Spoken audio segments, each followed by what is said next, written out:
Apocalipse 3, nós vamos ler do 1 ao 6. Diz assim: ao anjo da igreja em Sardes escreve: estas coisas diz aquele que tem os 7 espíritos de Deus, as 7 estrelas. Conheço as tuas obras, que tens nome de que vives e está morto. Sê vigilante e consolida o resto que está para morrer, porque não tenho achado íntegras as tuas obras na presença do meu Deus. Lembra-te, pois, do que tens recebido e ouvido, e guarda-o, arrepende-te.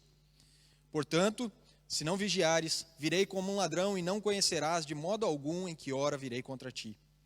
Tens, contudo, em Sardes umas poucas pessoas que não se contaminaram as suas vestiduras, e andarão de branco junto comigo, pois são dignas. Ao vencedor será esse vestido de vestiduras brancas, e de modo nenhum apagarei o seu nome no livro da vida. Pelo contrário, confessarei o seu nome diante de meu Pai e diante dos seus anjos. Quem tem ouvidos, ouça o que o Espírito diz às igrejas. Amém?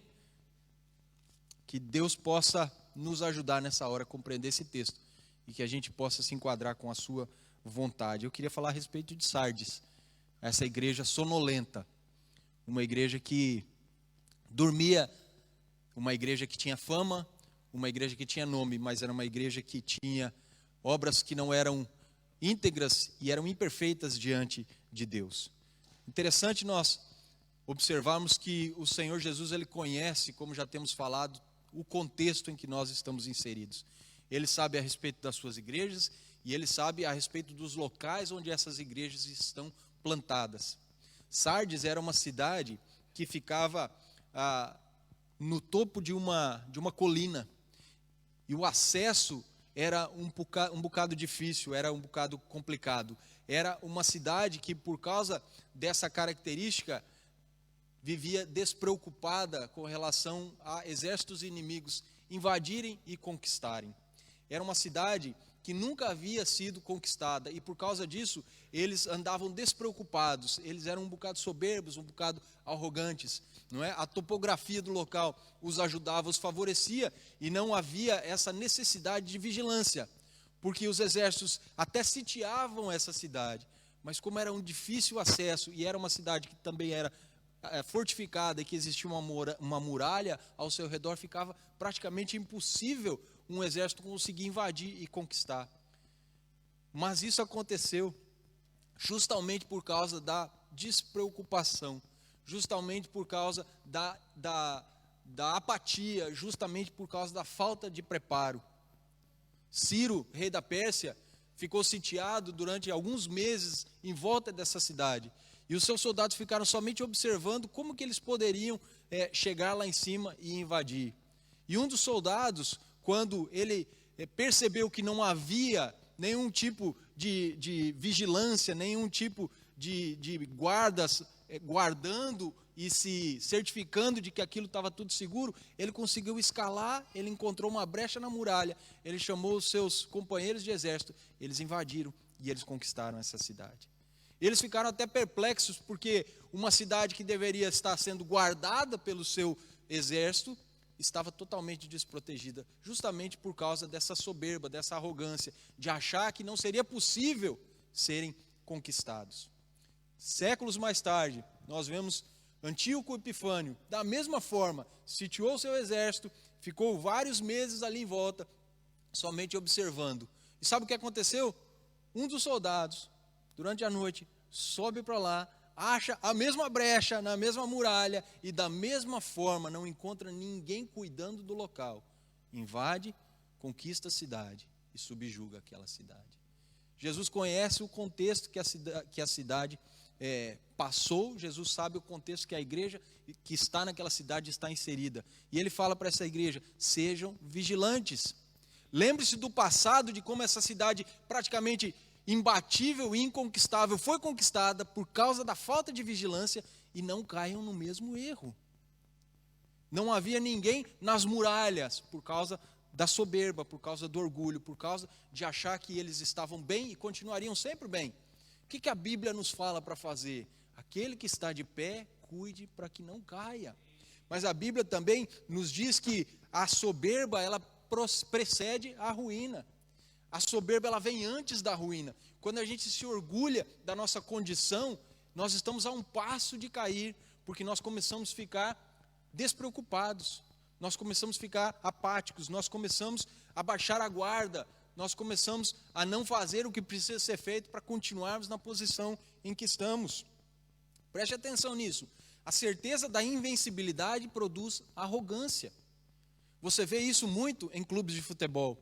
Quando uma equipe está com uma série grande de vitórias, eles estão próximos de perder, porque acabam relaxando, achando que são os melhores e que os outros não têm condição de ganhar deles. Sabe onde é que você vê isso também? Lutadores de boxe. O lutador, quanto ele mais ganha, ele é mais temido, mais ele se ensoberbece, mais ele fica vaidoso, mais ele acha que não pode ser derrotado. E aí que a derrota vem. Para aqueles que têm um pouquinho mais de idade, devem lembrar do Mike Tyson. Mike Tyson foi um dos maiores pugilistas da história.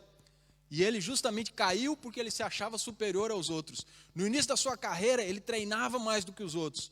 Inclusive, ele dizia que gostava de treinar de madrugada, porque de madrugada ele sabia que seus adversários estavam dormindo. E enquanto eles dormiam, ele treinava. Só que depois que ele foi campeão mundial, todo mundo tinha medo dele e que ele era praticamente imbatível, ele começou a aproveitar a fama e a riqueza e deixou de treinar, deixou de se preparar. E aí ele caiu. E quando ele caiu, o tombo foi grande. Dizem que quanto maior, não é? Maior é a queda também. Também quanto maior é o ego, maior o orgulho, maior a arrogância, maior é a vaidade, maior é a queda. É difícil depois de se recuperar. A certeza da invencibilidade produz arrogância. A arrogância conduz à falta de preocupação. A falta de preocupação leva ao relaxamento.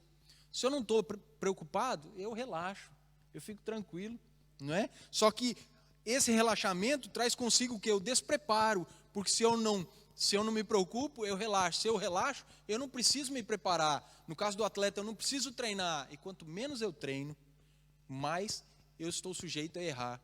E no caso de um boxeador, melhor dizendo, quanto menos ele treina, mais vulnerável ele fica. E quando a gente é vulnerável, a gente está a um passo de dar um abraço na derrota e ainda, não é, dar umas boas-vindas bem gostosas a ela. Quanto mais vulneráveis nós somos, mais nós estamos perto de ser derrotados. Aconteceu com essa cidade.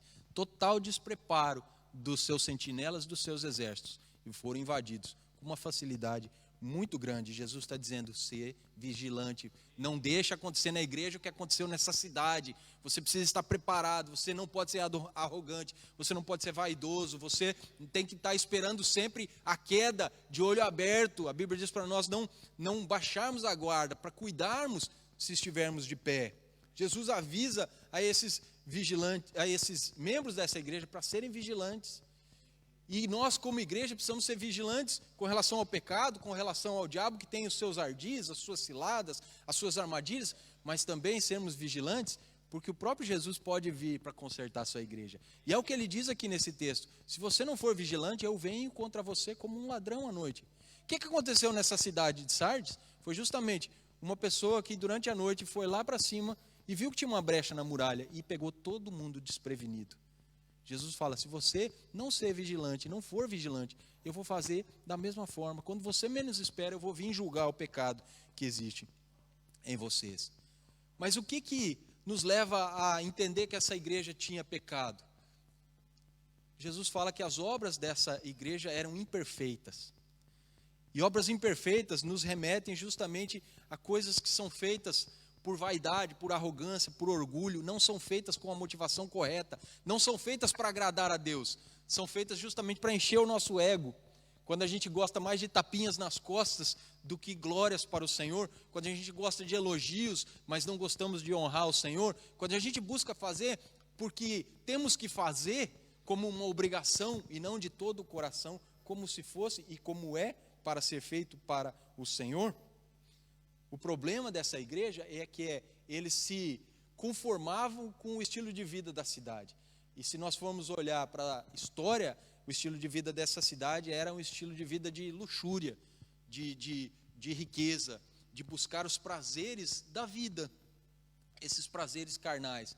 E a igreja estava se deixando levar também por isso e caminhando esse caminho aí de apatia espiritual, de amor aos prazeres, de amor às riquezas, de descaso com as coisas de Deus. Jesus fala, as obras de vocês eu conheço, mas elas são imperfeitas diante do meu Deus.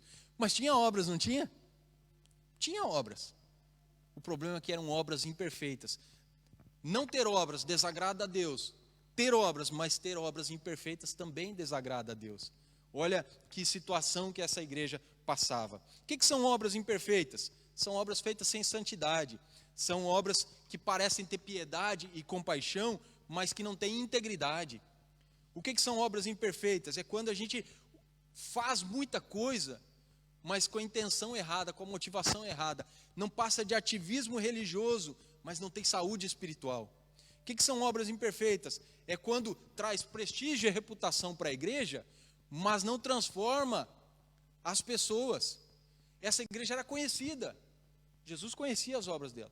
Ela tinha fama de viva, mas ela era morta. Jesus diz, você tem nome de que vives, mas você está morta. Ou seja, era conhecida dos outros, a sociedade sabia que existia uma igreja ali. Mas Jesus falou, apesar de vocês existirem, e algumas pessoas sabem que vocês estão aí, vocês, diante de Deus, é como se estivessem mortos. Era um cristianismo nominal, ativo, mas sem poder nenhum. Pior coisa é quando as pessoas elas sabem que existe uma igreja, mas a igreja é indiferente para elas. Elas sabem que existe uma igreja, mas a igreja é irrelevante para elas. Elas sabem que existe uma igreja, mas a igreja não é a primeira opção delas quando elas precisam de ajuda.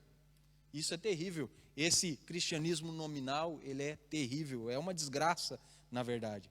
Essa igreja tinha reputação e prestígio, mas não tinha relevância alguma, tinha fama de viva, mas era uma igreja morta, uma igreja sonolenta. Jesus diz, olha, você precisa confirmar os pouquinhos aí que estão acordados, aqueles poucos que ainda tremem diante de mim, que ainda seguem a minha palavra, que ainda buscam o enchimento do Espírito Santo. Jesus compara essa igreja de Sardes como os fariseus, que ele chamou de hipócritas, que por fora eram santos, por fora eram pessoas de prestígio, por fora eram pessoas conhecidas da sociedade, mas por dentro ele diz que eram sepulcros caiados, vazios e mal cheirosos. O que é um sepulcro caiado? Por fora é um túmulo bonito, mas por dentro não passa de podre, de podridão, de mau cheiro, de coisa que não tem vida. Caiado é pintado com cal, era bonitinho, por fora era uma obra de arte, mas por dentro não tinha nada de relevante. E pensando a respeito disso, eu li uma vez um livro do pastor Hernandes Dias Lopes, e ele fala a respeito de um pastor que ele conheceu, que contou essa história para ele, que viu que a sua igreja estava meio parecida com a igreja de Sardes. Não tinha vida, tinha só essas obras imperfeitas, tinha muita vaidade, tinha muito orgulho, por fora estava bonita, por fora parecia que fazia bem para a sociedade, mas era irrelevante. E esse pastor falou que tomou uma atitude radical, convocou um culto fúnebre da própria igreja. Convocou, diante da sua congregação, para o próximo domingo, um culto fúnebre da própria igreja. E no domingo seguinte, as pessoas vieram e tinha um caixão na frente, que era a própria igreja, que estava lá dentro daquele caixão, a própria congregação deles. E eles estavam fazendo esse culto para enterrar essa congregação. E aí ele convidou um por um para passar, olhar dentro do caixão, prestar a última homenagem e retornar para o seu lugar. E um por um as pessoas começaram a passar, olhar para dentro do caixão, abaixar a cabeça, e constrangidos e muitos chorando voltaram para os seus lugares. Sabe o que tinha dentro do caixão? Um espelho. Cada um que passava olhava para o próprio rosto refletido e voltava envergonhado para o seu lugar. Porque se a igreja ela está mal, é sinal de que os seus membros estão mal. Se a igreja está dormindo, é sinal de que os seus membros estão dormindo. Se a igreja não tem relevância, é sinal de que os seus membros não têm relevância. Se a igreja ela está morrendo, é sinal de que os seus membros estão com a saúde espiritual muito debilitada. Se a igreja está dormindo, os seus membros estão sonolentos. E nós precisamos do Senhor para termos um avivamento dentro de nós. Sardes é um exemplo para nós, para que a gente não deixe acontecer conosco o que aconteceu com eles. Jesus tem que olhar para nós e tem que falar que eu conheço as obras de vocês, elas são excelentes diante de Deus. Eu conheço, vocês, eu sei que vocês me amam e que vocês têm o Espírito Santo em vocês, vocês estão inflamados para viver esse cristianismo dentro e fora de portas. Eu conheço vocês e vocês têm vivido o amor, vocês têm vivido as marcas do cristianismo, mostrando entre vocês essa união, essa unidade, e também para aqueles que estão de fora, causando impacto na sociedade.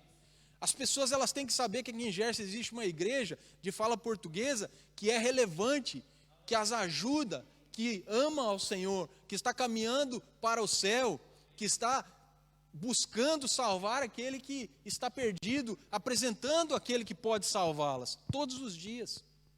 Se nós desaparecêssemos aqui de Jersey, nós teríamos que fazer falta. As pessoas teriam que parar, pensar, conversar entre elas, falar: cadê aquela igreja que me ajudava tanto? Onde estão aquelas pessoas que nos amavam, que se preocupavam conosco, que apresentavam um Salvador para nós? Se a gente desaparecer, o governo tem que sentir a nossa falta. As pessoas que moram aqui ao redor têm que sentir a nossa falta. O comércio daqui em volta de nós tem que sentir a nossa falta. Esse tipo de relevância nós precisamos ter. Levar cura para o que está doente, levar salvação para o perdido, levar libertação para o que está oprimido pelo diabo, levar uma palavra de conforto para o que está sofrendo, ajudar as pessoas que estão de alguma forma perecendo e que não têm tido sorte na vida. Em Sardes, eles não levavam muito em consideração isso, essa vontade do Senhor. Eles viviam de acordo com o que a cidade vivia.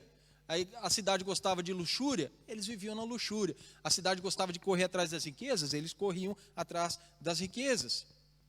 E eles cometiam esse tipo de pecado, de ter obras que são imperfeitas diante do Senhor. O que são obras imperfeitas? Obras feitas por causa da vanglória, para que eu possa ser glorificado em vez de Deus ser glorificado na minha vida. São obras que eu faço para minha própria exaltação, para ganhar os parabéns e levar os tapinhas nas costas.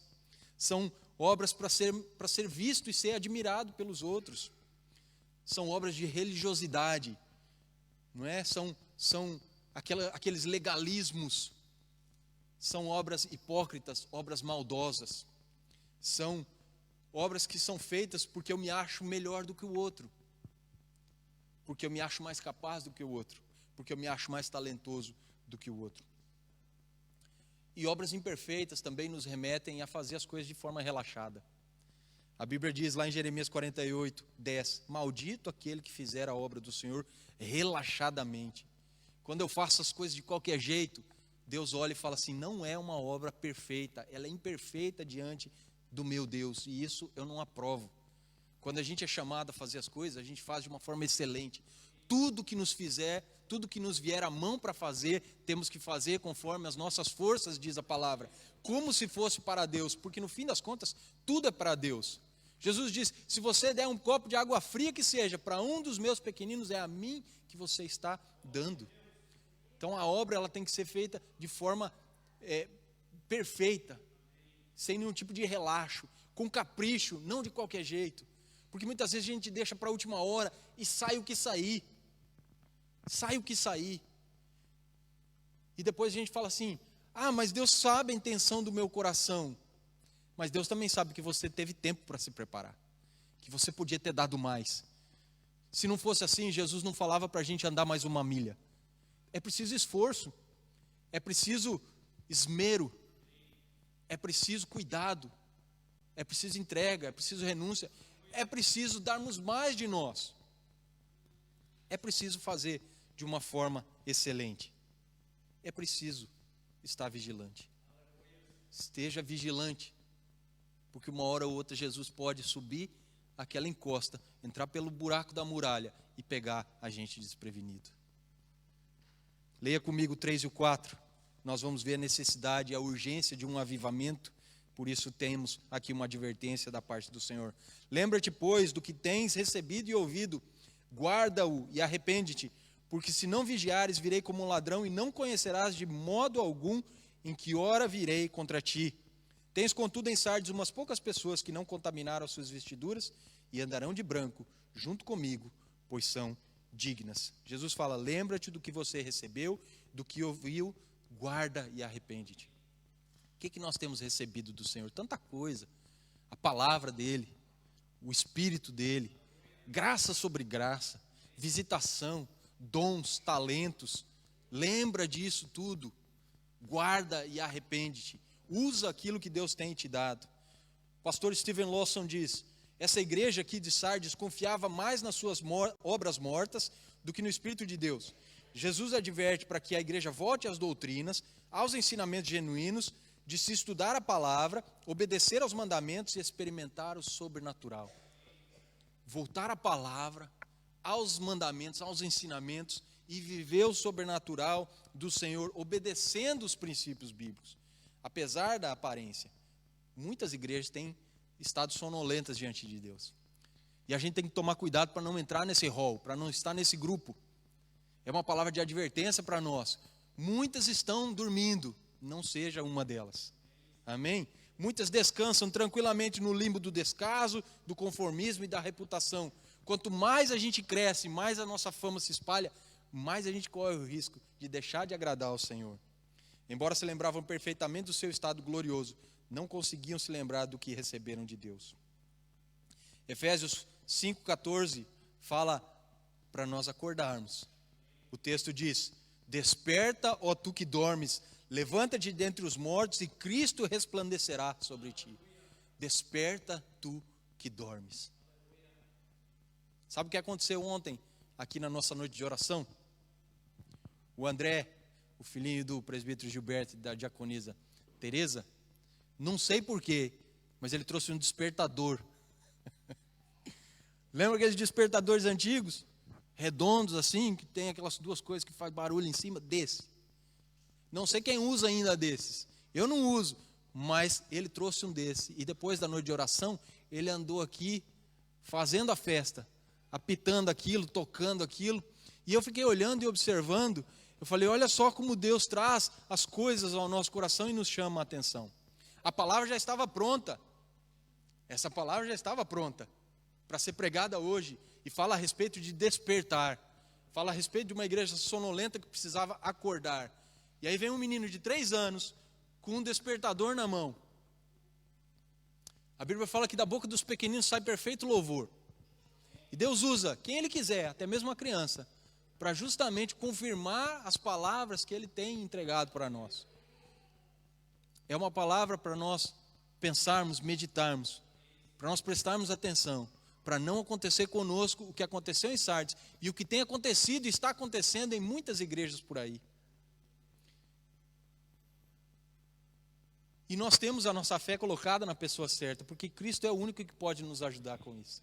Cristo é o único que pode, não é mesmo, perdoar os nossos pecados. Cristo é o único que pode conceder o seu Espírito. Cristo é o único que pode nos preencher, nos encher e nos levar a viver a boa, agradável e perfeita vontade dEle. Porque existem crentes sonolentos, existem crentes apáticos, existem crentes acomodados, existem crentes sem força, existem crentes dorminhocos, existem crentes que são indiferentes,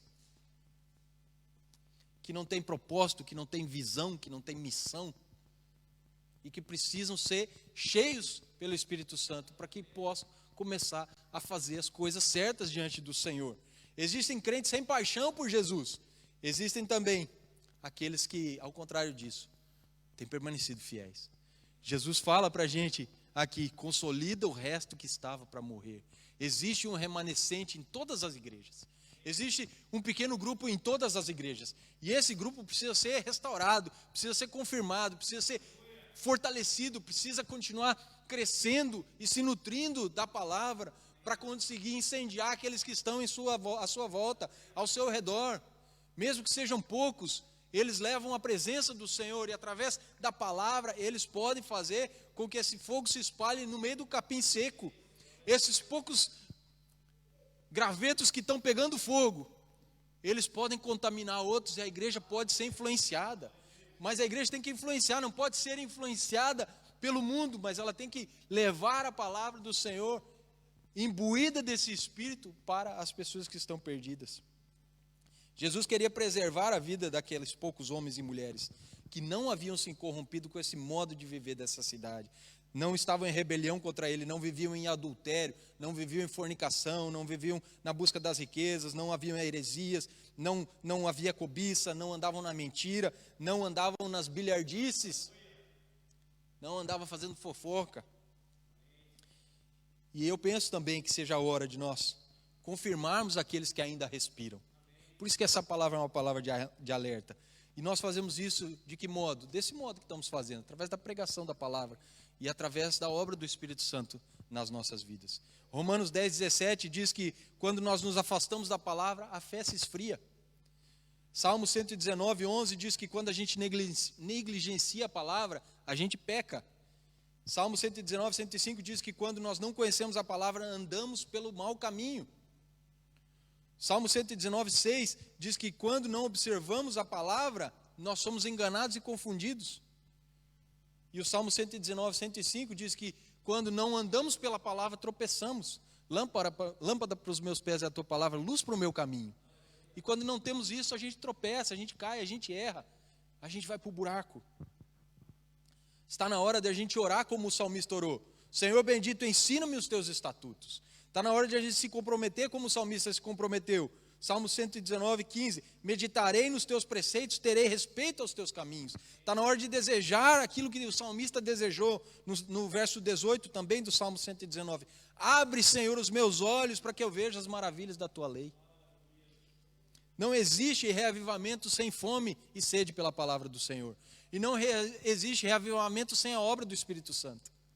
Não existe como nós começarmos a pegar fogo de novo por Deus sem estarmos estabelecidos e firmados na palavra. E não existe sem nós estarmos cheios daquele que tem o poder para nos levar a viver a verdade do Evangelho todos os dias, que é o Espírito Santo. Mateus 4:4, nem só de pão viverá o homem, mas de toda a palavra que sai da boca de Deus. Muitas vezes nós estamos preocupados com o alimento desse mundo. Temos que trabalhar para comprar as coisas, para comer bem, para beber bem, para se vestir bem, para viver bem, e tudo isso é legítimo. Mas Jesus, ao ser tentado lá no deserto, pelo próprio Satanás, falou assim, eu tenho fome, mas eu não vou pecar contra Deus, porque não só de pão viverá o homem, mas de toda a palavra que sai da boca do Senhor. Paulo ensinando a Timóteo, que era o pastor de Éfeso, diz assim, no capítulo 4, verso 16, tem cuidado de ti mesmo e da doutrina. Tem cuidado de ti e da doutrina. Não tem como a gente cuidar de nós se a gente descurar da doutrina da Bíblia. Se a gente não conhecer a palavra, a gente não vai estar cuidando de nós. E ele vai mais além, persevera nessas coisas, porque fazendo isso, te salvarás a ti mesmo e aqueles que te ouvem. Quanto mais a gente conhece a Bíblia, mais a gente garante a nossa salvação, porque a Bíblia mesmo fala que a gente exercita a nossa salvação diariamente, com temor e tremor, com os pés firmados na palavra, na rocha eterna, que é a palavra do Senhor, o próprio Senhor, mas a gente confirma os outros também. Por isso que Paulo fala, salvarás a ti mesmo e aqueles que te ouvem. Conheça a Bíblia, você vai salvar você e você vai levar outros para o caminho também da salvação, principalmente aqueles que estão mais próximos de você. Mas umas coisas nós temos que conversar a respeito de avivamento e desmistificar algumas coisas. Avivamento não é oba-oba. Avivamento não é emoção. Avivamento não é barulho. Avivamento não é música. Avivamento não são luzes. Avivamento não é festividade. Avivamento não é inovação, criatividade. Avivamento é quando nós buscamos a presença do Senhor. Em arrependimento nós clamamos por Ele e Ele nos enche e a gente anda em conformidade com a palavra de Deus. Isso é avivamento. Se eu estiver avivado, se cada um de nós estivermos avivados, a igreja será avivada. E Deus vai olhar para nós e vai falar assim, eu vejo as obras de vocês e eu me agrado dessas obras. Elas serão perfeitas e nós ajudaremos também as pessoas a viverem da mesma forma. Essa cidade aqui de Sardes, infelizmente, tinha caído por causa da falta de vigilância. E Jesus vem e nos dá um alerta. Não façam a mesma coisa. Não caiam no mesmo erro. Não andem despreocupados. Sejam pessoas sábias. Sejam pessoas que estejam na expectativa de que a qualquer momento pode acontecer alguma coisa que vai colocar vocês numa situação ruim. Então, antecipem isso. Deixem lá os soldados na muralha, observando o exército inimigo, prontos para agir. Porque se a igreja age, a igreja está sempre um passo à frente. O problema é quando a igreja tem que reagir. Aí a igreja vai estar sempre um passo atrás. Nós somos chamados à ação. Somos chamados à ação. O Senhor virá como um ladrão. Não conhecerá de modo algum a hora em que ele virá. Se não se arrepender, Jesus vai vir e vai tratar todas as coisas que ele tem que tratar. Havia esse remanescente fiel, um pequeno grupo cheio de Deus. E um pequeno grupo cheio de Deus pode levantar uma igreja que está dormindo. Um pequeno grupo cheio de Deus pode fazer a diferença. Olha só o que o John Wesley disse. Dai-me 100 homens que nada odeiem senão o pecado e que não desejem nada senão Deus. Abalaremos as portas do inferno e estabeleceremos o reino de Deus na terra. John Wesley disse, dai-me 100 homens que nada odeiem senão o pecado, que nada desejem senão a Deus, e abalaremos as portas do inferno e estabeleceremos o reino de Deus na terra. Bastam alguns homens. Gideão foi para a guerra com um exército gigante. Deus falou, muita gente, pode mandar metade embora, porque senão vocês vão ganhar, vocês vão falar que foi com a vossa própria força, foi com a vossa própria capacidade. E foi metade embora. E Deus falou, é muita gente ainda, Gideão, fica só com alguns aí, fica com um punhado deles. E Gideão foi para a guerra com algumas pessoas, um punhadinho, e venceu. E a vitória foi grande. Bastam alguns, para que todos possam ficar inflamados e possam se conformar com o Senhor. Eu li uma frase uma vez num livro, eu não lembro o autor, sinceramente, que dizia assim, nós não podemos ser termômetros, nós temos que ser termostatos. Porque o termômetro, ele somente mede a temperatura do ambiente. O termostato, ele ajusta a temperatura do ambiente. Um termômetro só vai me dizer qual é a temperatura daquele local onde eu estou. O termostato me permite ajustar para mais ou para menos aquilo que eu desejo ajustar. Se eu quero mais calor, eu boto mais calor. Se eu quero mais frio, eu boto mais frio. O termostato permite isso, o termômetro não permite. O cristão precisa ser termostato. Não pode simplesmente se conformar com aquilo que está à sua volta. Ele precisa influenciar, ele precisa fazer a diferença. Para nós concluirmos, verso 5 e o verso 6. O vencedor será assim vestido de vestiduras brancas, de modo nenhum apagarei o seu nome no livro da vida. Pelo contrário, confessarei o seu nome diante de meu Pai e diante dos anjos. Quem tem ouvidos, ouça o que o Espírito diz às igrejas. Preste atenção, Jesus diz que aquele que vencer vai ser vestido de vestiduras brancas, vai ter o direito de andar lado a lado com ele, não é? E vai, de maneira nenhuma, ter o seu nome apagado do livro da vida. O que é o livro da vida? O livro da vida é o registro da salvação lá no céu. É a contabilidade de Deus. Você aceitou Jesus, você pediu perdão pelos seus pecados, você o convidou para ser seu Senhor e Salvador, o seu nome foi colocado lá no livro de Deus. Fulano de tal, salvo no dia tal e tal e tal, em tal igreja, em tal cidade, em tal lugar, em tal ano. Se você continuar firme, você vai continuar tendo o seu nome escrito nesse livro. Agora, se você fraquejar, se você abandonar Jesus, se você por acaso apostatar da sua fé, se você deixar de ter essa intimidade com Ele, o seu nome vai ser apagado. Mas tem uma coisa também que é ruim nessa situação toda. É a situação daqueles que nunca tiveram seu nome escrito no livro da vida. Que nunca tiveram contato com o Salvador Jesus. Que nunca entregaram as suas vidas para Jesus. Que nunca clamaram arrependidos pelo perdão dos seus pecados. Esses nunca tiveram o nome escrito. Mas a boa notícia é que dá tempo ainda. Se você quer o teu nome escrito no livro da vida, simplesmente diga para o Senhor, Senhor, perdoa os meus pecados e passa a ser hoje o meu Senhor e o meu Salvador.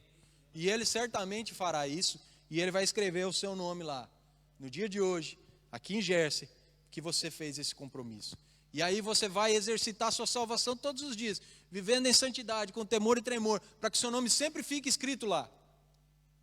Porque a pior coisa é a gente ter o nosso nome escrito no livro de membros de uma igreja, sem ter nunca o nosso nome escrito no livro da vida.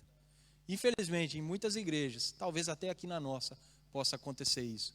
Pessoas que têm o seu nome escrito no livro de membros da igreja, mas Deus não sabe, não conhece o nome dela, porque não está escrito no livro da vida lá do céu.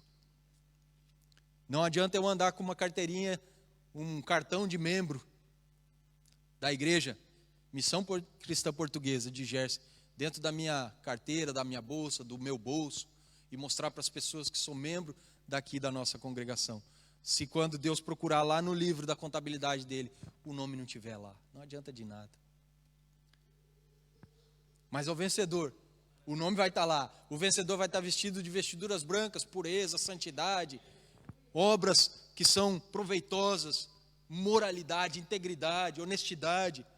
E ele vai além, ele diz assim: eu confessarei o seu nome diante de meu Pai e diante dos seus anjos. Lucas 12, 8 e Mateus 10, 32 fala: eu confessarei seu nome diante de meu Pai e diante dos seus anjos, confirmando aquilo que está dizendo aqui no Apocalipse. Sem vida com Deus na terra, não haverá vida com Deus no céu. Se eu ando de mão dadas com o Senhor na terra, eu andarei de mão dadas com o Senhor no céu. Se eu não quero andar de mão dada com o Senhor na terra, não tem como eu exigir ser, não é? Ou melhor, andar de mão dadas com o Senhor no céu. Deus, ele é amoroso, Deus é justo, Deus é bom, e por causa disso, ele salva aqueles que querem ele na terra, e ele não salva aqueles que não querem ele na terra. Ele não vai obrigar ninguém a morar com ele, a viver com ele por toda a eternidade. Se a pessoa rejeitou a ele, esses 70, 80 anos que vivemos aqui, Deus vai continuar respeitando a vontade da pessoa e não vai levar ela para o céu. Porque se ele tivesse a intenção de levá-la para o céu e levasse realmente essa pessoa para o céu, ele estaria desrespeitando a vontade da pessoa que ela escolheu aqui na terra. Faz sentido? Eu não quero Jesus aqui, eu não quero Deus aqui. Agora eu sou obrigado a viver por toda a eternidade com Deus lá? Não, esse Deus, ele está agindo de maneira errada, não é? Então Deus age sempre de maneira certa. Eu não quero, Deus não vai me levar. Eu quero, Deus vai me levar. Eu escolho viver com Jesus aqui, eu tenho garantida a minha eternidade com Ele lá no céu. Eu escolho andar de mão dada com Ele aqui, eu posso andar de mão dada lá no céu, com meu nome no livro da vida e também de vestiduras brancas. Vou estar com uma roupinha bonita, uma roupinha nova. Vou ter um novo nome, como nós vimos aí, não é, em igrejas anteriores. O Senhor, ele faz as coisas todas certas, mas ele coloca na nossa mão a decisão. Você que escolhe. A palavra está sendo pregada. Todos nós que estamos escutando essa palavra, aqui na igreja, lá em casa, somos a partir de agora indesculpáveis. Não vai ter jeito de chegar diante de Deus e falar assim: eu nunca ouvi. Não, você ouviu. Você ouviu, porque eu estou pregando agora, você está ouvindo. Você lá de casa também está ouvindo. Não vai ter jeito de você chegar diante de Deus e falar assim: ninguém me falou. Falou. Falou. Não vai ter desculpa. Ah, mas eu não fiquei sabendo. Ficou.